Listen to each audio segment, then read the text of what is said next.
June 17, 1944, Field Marshal Irwin Raml stood face to face with Adolf Hitler inside a concrete bunker near Maraval, France.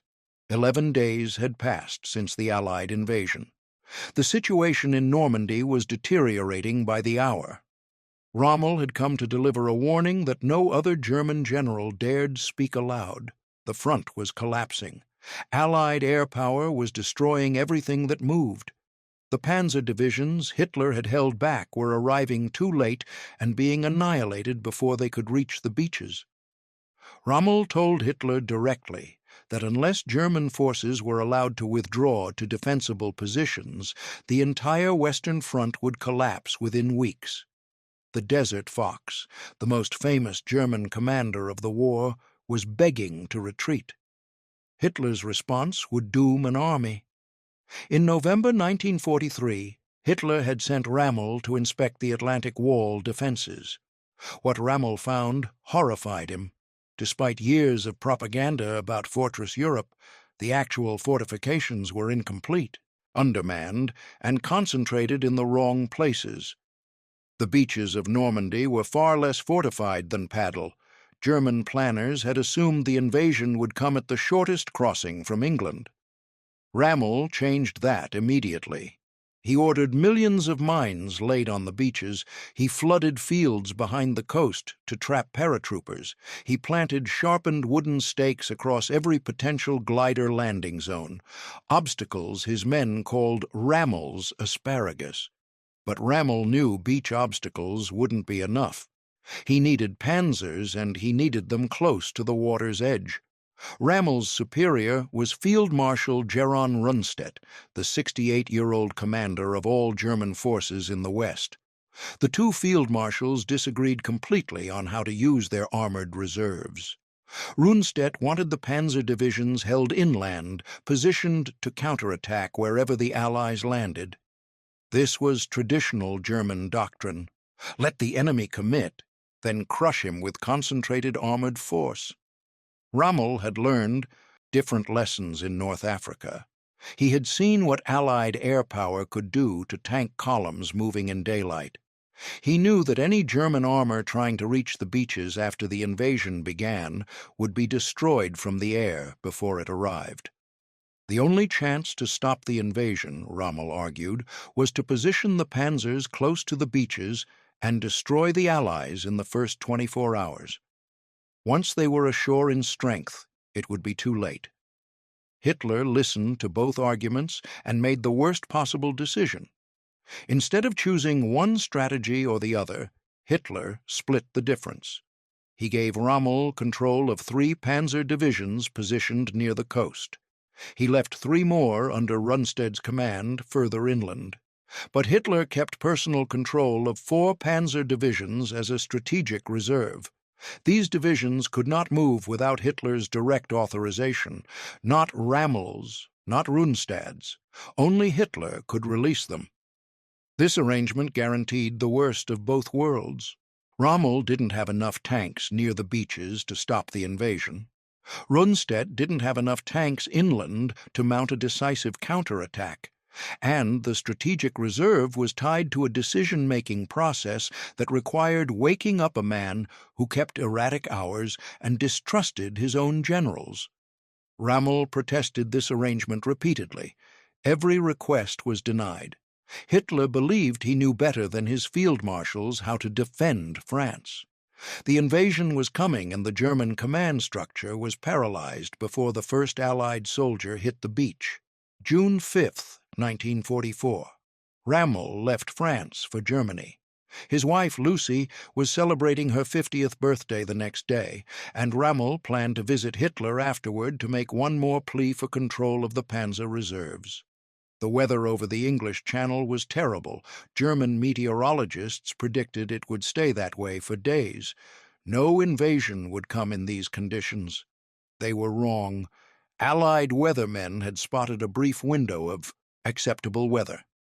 Eisenhower made the decision to go. In the early hours of June 6th, Allied paratroopers began dropping behind the Normandy beaches. By dawn, the largest amphibious invasion in history was underway. Over 156,000 Allied troops were storming 50 mi of French coastline. Rommel was in Germany celebrating his wife's birthday. Hitler was asleep at the Burghof, and the Panzer Reserve sat motionless, waiting for authorization that wouldn't come for hours. Only one Panzer division responded to the invasion on June 6th, the 21st Panzer Division, which Raml had positioned near Cam. They counterattacked in the afternoon and actually reached the beaches between the British landing zones, but they were alone. No reinforcements were coming. The 21st Panzer Division had to withdraw or be destroyed. Hitler didn't wake until nearly noon. His staff had been afraid to disturb him. When they finally told him about the invasion, Hitler dismissed it as a diversion. He remained fixated on the shorter crossing to the north. At 4:00 p.m., 10 hours after the landings began, Hitler finally released two Panzer divisions. The 12th SS Panzer Division and Panzer Lehr began preparing to move toward Normandy, but Allied aircraft controlled the skies. The tanks couldn't move until nightfall. The roads to Normandy became killing grounds. Tanks burned, supply trucks exploded, soldiers died in their vehicles before ever seeing an enemy soldier. Everything Rommel had predicted was happening. Raml raced back to France on June 6th. By the time he reached his headquarters at the Château La Rogonne, the situation was already critical. The Allies had established beachheads on all 5 landing zones. American forces at Omaha had taken horrific casualties, but had fought their way off the beach. British and Canadian forces were pushing inland toward Rommel, threw every available unit into counterattacks. For a week, German forces tried desperately to push the Allies back into the sea. Every attack was broken up by Allied naval gunfire and airstrikes. The Desert Fox watched his army being destroyed piece by piece. Panzer divisions that had conquered France in 6 weeks were being ground down in days. Reinforcements arrived exhausted and depleted, their columns shattered by air attacks during the journey. By mid-June, Raml knew the truth. The battle for Normandy was already lost. On June 17th, Hitler flew to France for his only visit to the Western Front since the invasion. He met Raml and Rundstedt at a command bunker near Maraval, built for a planned invasion of England that never happened. The meeting began with Hitler lecturing his field marshals about holding every inch of ground. He spoke of miracle weapons that would turn the tide. V-1 flying bombs were already striking England. V-2 rockets would follow. The Allies would sue for peace once German technology overwhelmed them. Raml interrupted. He had not come to listen to fantasy. He had come to tell Hitler what was actually happening in Normandy. German forces were taking 2,500 casualties per day. Rommel reported replacements were arriving at a fraction of that rate. Allied air power controlled the skies. Naval gunfire made any position within 15 Niemen of the coast untenable. The front would collapse within weeks unless German forces were allowed to withdraw. Raml spelled out the situation in terms Hitler could not misunderstand. German forces in Normandy were being annihilated.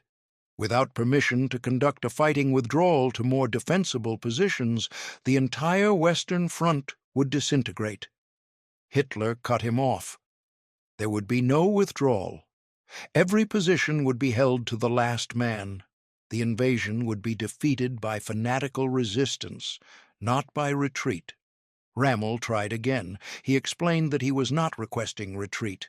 He was explaining military reality. The choice was not between holding and withdrawing. The choice was between controlled withdrawal and catastrophic collapse. Hitler's response was brutal. Rommel was to concentrate on military operations and leave strategic decisions to those who understood them. The conversation was over. As the meeting broke up, Raml made one final comment that stunned everyone present. He told Hitler that he was glad the leadership had finally come to see the situation firsthand, and that all their troubles stemmed from being commanded by men who directed operations from desks far from the front. Hitler was so shocked by this direct challenge that he couldn't find words to respond. 2 weeks later, Rundstedt reached the same conclusion Rommel had. The front was collapsing. German forces near Caen were being pulverized by Allied naval guns. He requested permission to pull his forces back out of range. On July 1st, Hitler's headquarters denied the request. Rundstedt called Field Marshal Wilhelm Keitel, the chief of the Wehrmacht High Command in Berlin. He demanded to speak to Hitler directly. Keitel refused. He asked Rundstedt what he was supposed to tell the Führer about the situation. Rundstedt's response became legendary. He told Keitel to make peace because there was nothing else Germany could do. Some accounts add that he called them fools. Within days, Rundstedt was gone. The exhausted 68-year-old had requested to be relieved, and Hitler used it as a face-saving way to fire him. He sent Rundstedt the Knight's Cross, with oak leaves, in a polite letter thanking him for his service. Field Marshal Gunther von Kluge was appointed as his replacement. One field marshal had been silenced. Rommel was about to meet the same fate. Kluge arrived in France on July 3rd, carrying Hitler's total confidence. He had orders to enforce discipline and maintain aggressive defense. He had been briefed that Raml and Rundstedt were defaced, that their pessimistic reports were exaggerated. His first meeting with Raml was confrontational.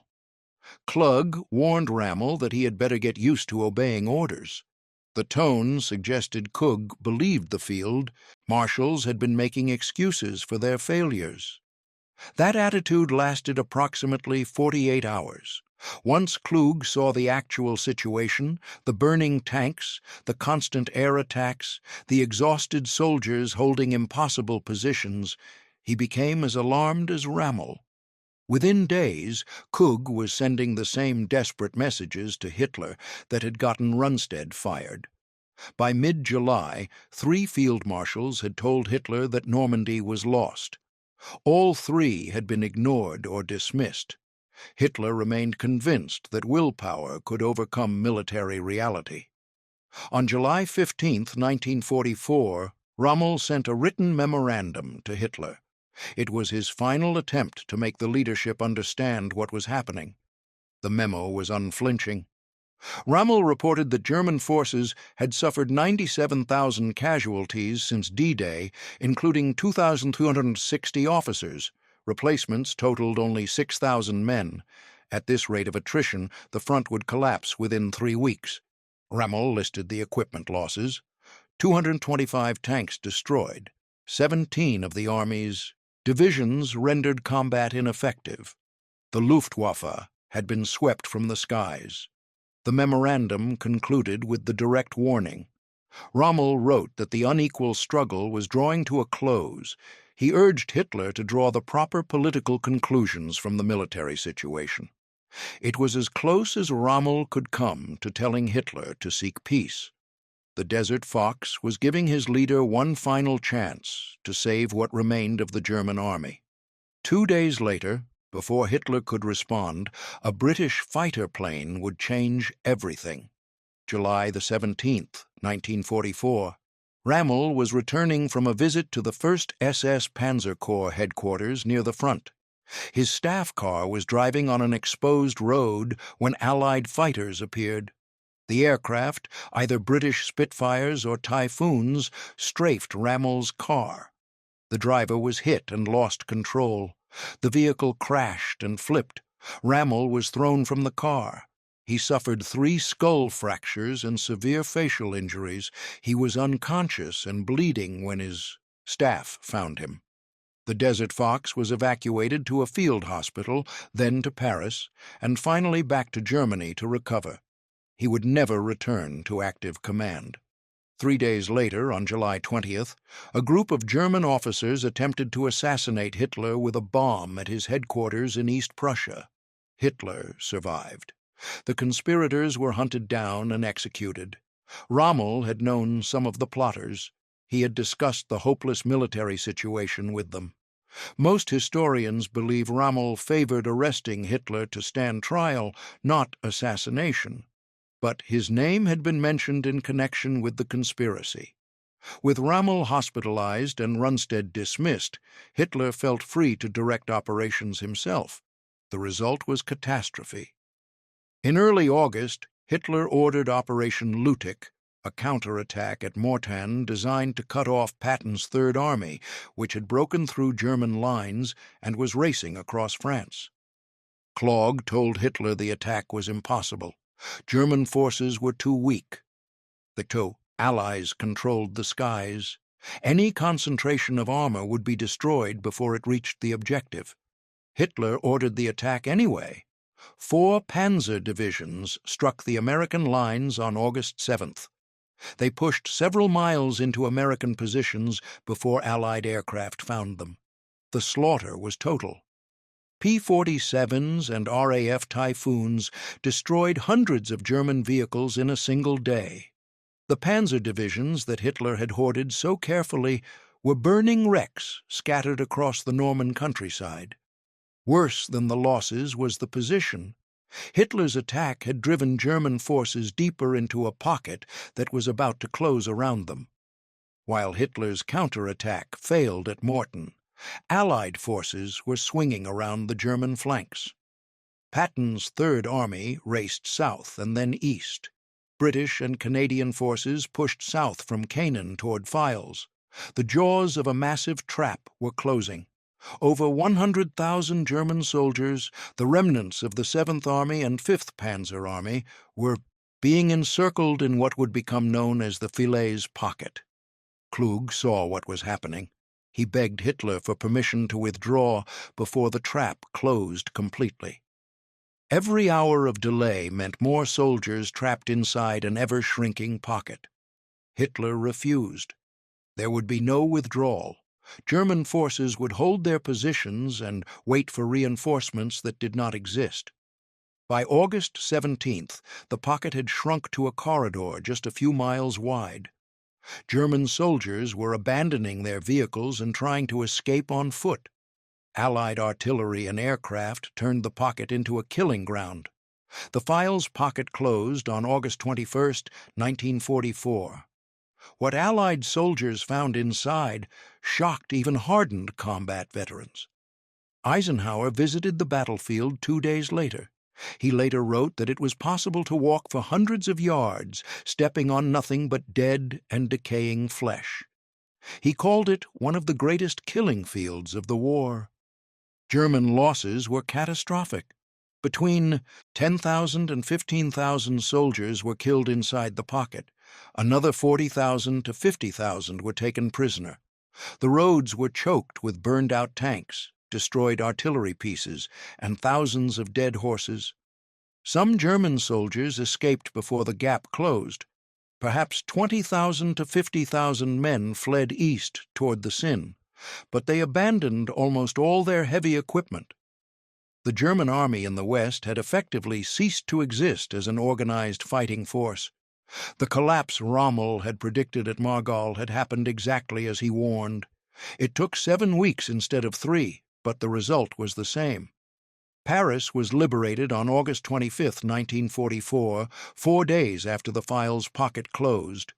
By September, Allied forces had reached the German border. The war that Hitler insisted could still be won was clearly lost. Field Marshal Klug never made it back to Germany. On August 19th, as the pocket was collapsing, he took his own life rather than face what awaited him. His name had surfaced in the July 20th investigation. Raml was still recovering from his injuries when 2 generals arrived at his home on October 14, 1944. They carried a message from Hitler. Raml's name had surfaced during the investigation of the assassination plot. He was accused of knowing about the conspiracy and failing to report it. Hitler offered him a choice: face a trial before a Nazi court with consequences for his family, or take poison and receive a state funeral as a war hero. Rommel walked into his son Manfred's room and told him that in 15 minutes he would be dead. Then he climbed into a staff car with the two generals. The Desert Fox died on a quiet road outside his home, a cyanide capsule saving his family from the People's Court. The Nazi propaganda machine announced he had succumbed to his injuries from the strafing attack. Normandy was not the first time Hitler had overruled his generals and caused catastrophe. It was not the last. At Stalingrad in 1942, Hitler refused to allow the Sixth Army to retreat. 300,000 German soldiers were encircled. 91,000 surrendered. Fewer than 6,000 ever returned home.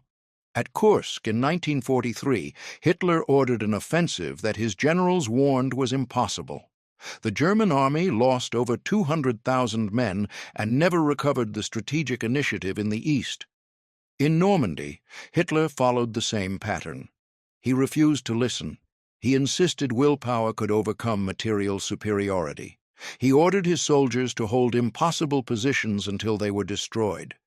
Rommel was buried with full military honors on October 18, 1944. Thousands attended his funeral. The Nazi regime praised him as a hero who had died from wounds suffered in service to Germany. The truth about his death remained hidden until after the war.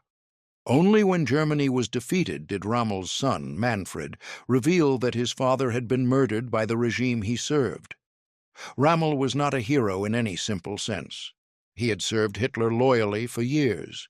He had commanded armies that conquered, nation after nation. He was complicit in a regime that committed unprecedented crimes, but in the summer of 1944, Rommel saw clearly what Hitler could not. The war was lost. Continued fighting would only multiply the suffering without changing the outcome. He tried to tell his leader the truth and paid for that truth with his life. The order Hitler refused to give was never issued, and the army Rommel tried to save was destroyed in the fields of Normandy, exactly as he warned it would be.